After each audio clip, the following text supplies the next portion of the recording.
पाठ 8 हिंदी विश्व शांति की भाषा है। दादाजी, मुझे हिंदी की कविताएं बहुत पसंद है और कहानियां पढ़ना भी। बेटा, हिंदी भाषा मन को भाती है।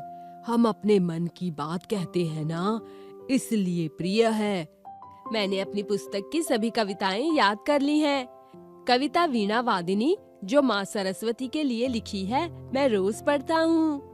शाबाश बेटा, माँ सरस्वती विद्या की देवी है, फिर रोज आराधना तो अच्छी बात है। हाँ दादाजी, हम सभी बच्चे एक साथ यह गाते हैं तो बहुत अच्छा लगता है। बच्चे विदेशी भी तो अपनी भाषा के लिए इतना प्यार दिखाते हैं, फिर यह तो हमारी अपनी भाषा है। देखो जरा इस पाठ में। जापान में 11 फरवरी सन 1924 में जन्मे साईजी माकीनो 36 वर्ष की उम्र में एक बार जो भारत आए तो फिर यहीं के होकर रह गए। आए तो गांधी जी के सेवाग्राम में स्थित हिंदुस्तानी तालीमी संघ में पशु चिकित्सक के रूप में थे, पर हिंदुस्तान का ऐसा रंग चढ़ा कि फिर लौटने का मन ही नहीं हुआ। खादी के अपनाई संपूर्ण चिंतन ही गांधीमय हो चला। आइए मिलते हैं महात्मा गांधी और रविंद्रनाथ टैगोर के इस अनन्य भक्त और हिंदी प्रेमी साईजी माकीनो से। प्रश्न: भारत आने के पीछे क्या विशेष उद्देश्य था? उत्तर: सन 1958 ईस्वी में पंढरपुर सर्वोदय सम्मेलन के बाद विनोबा जी ने मुझसे कहा कि मैं सेवाग्राम लौटकर हिंदी सीखना प्रारंभ करूं, और मैंने हिंदी सीखना आरंभ कर दिया। उन दिनों सेवाग्राम के प्रेसिडेंट आर्यनायकम हुआ करते थे। उन्होंने आगरा के एक अच्छे हिंदी शिक्षक को मेरे पास भेजा। मुझ जैसे विदेशी के लिए हिंदी सीखना बहुत मुश्किल काम था। मुझे खराब उच्चारण के लिए बहुत डांट पड़ती थी, पर धीरे धीरे मैंने हिंदी बोलना और पढ़ना सीख लिया। मेरी पत्नी यूसिको को, जिसे सेवाग्राम में सुजाता नाम दिया गया था, हिंदी सीखने के लिए वर्धा राष्ट्रभाषा प्रचार समिति में भेज दिया गया। वह 6 महीने तक हॉस्टल में रहकर हिंदी पढ़ती रही। शायद जापानियों में वही हिंदी की सर्वप्रथम छात्रा रही है।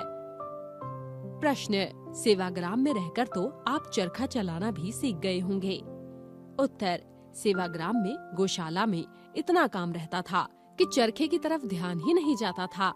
आज मैं चरखे के महत्व को समझ सकता हूँ, बल्कि आज के युग में फिर से चरखे के प्रचार और प्रशिक्षण की आवश्यकता महसूस करता हूँ। प्रश्न: गुरुदेव टैगोर का साथ और शांति निकेतन का वातावरण आपको कैसा लगा? उत्तर: गुरुदेव के व्यक्तित्व और शांति निकेतन के परिसर के प्राकृतिक सौंदर्य ने मुझे इतना आकर्षित किया कि मेरा कहीं जाने का मन ही नहीं करता था। हिंदी भवन के सामने वाले छात्रावास में रहकर केवल पढ़ता रहता था। शांति निकेतन का परिवेश इतना शांत था कि पुस्तकालय में बैठे हुए आप घड़ी की आवाज स्पष्ट सुन सकते थे। मैंने भी पवित्र भूमि शांति निकेतन को अपनी जीवन साधना का आधार बना लिया। समझ नहीं आता कि गुरुदेव जैसे महापुरुष की रचना की। जो भी हो, जमाना कितना भी बदल जाए, पर शांति निकेतन की भूमि में विश्व की तमाम संस्कृतियों को समाये रखने की क्षमता हमेशा रहेगी। यहाँ की प्रकृति स्वयं यहाँ की पुरानी कहानियाँ सुनाती रहेगी। इसी भूमि में मुझे पंडित हजारी प्रसाद द्विवेदी जैसे महानुभावों से शिक्षा और प्रेरणा पाने का अवसर मिला। प्रश्न: यह बताइए कि आपकी हिंदी यात्रा की शुरुआत कैसे हुई? उत्तर: सच तो यह है कि हिंदी की कृपा से मेरा जीवन चल पड़ा, वरना रोजमर्रा की जरूरतें पूरी करना मुश्किल हो जाता। उन दिनों ग्वालियर में बिड़ला फैक्ट्री में जापानी तकनीक से एक फैक्ट्री लगाई गई। जापानी इंजीनियरों को हिंदी नहीं आती थी और फैक्ट्री में काम करने वाले भारतीयों को जापानी।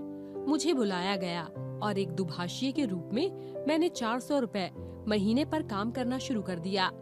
यहाँ मैंने 4 साल काम लिया और हिंदी में बहुत से लेख लिखे जो विभिन्न पत्र पत्रिकाओं में प्रकाशित हुए।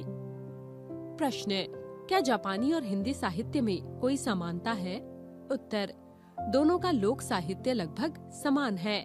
मणिपुर और राजस्थान की लोक कथाएं जापान की लोक कथाओं जैसी ही हैं। इसका कारण है कि जापान की संस्कृति चीन और भारत की मिश्रित संस्कृति है। मैं भारत को दादा और चीन को पिता मानता हूँ। हिंदी विश्व शांति की भाषा बने और मैं जीवन पर्यंत इससे जुड़ा रहूं, यह मेरी कामना है। प्रश्न, जापान में हिंदी की क्या स्थिति है? उत्तर, जापान में भारतीयों और हिंदी भाषा का बहुत अधिक सम्मान है। जापान की 2 नेशनल यूनिवर्सिटी ओसाका और टोक्यो में बीए और एमए स्तर पर हिंदी पढ़ाई जाती है। भारत के लिए यह गौरव का विषय होना चाहिए। यहाँ के लोग भी जापानी सीख रहे हैं। पहले यहाँ सिर्फ सर्टिफिकेट डिप्लोमा कोर्स था, अब बीए कोर्स भी है और हर साल बहुत लोग बीए की परीक्षा में बैठते हैं। मेरा यह मानना है कि भाषा देशों को भावना के स्तर पर जोड़ती है। जापानी में संस्कृत शब्द भरे पड़े हैं। इन दिनों बांग्ला भाषा भी जापान में जोर पकड़ रही है, क्योंकि कलकत्ता एशिया का दरवाजा है। एक समय में सबसे ज्यादा जापानी कलकत्ता में ही रहते थे, अब तो पूरे देश में बिखर गए हैं। प्रश्न, जापान में और कौन विशिष्ट लोग हिंदी सेवा में रत हैं? उत्तर, प्रोफेसर दोई ने टोक्यो विश्वविद्यालय में हिंदी विभाग की स्थापना की।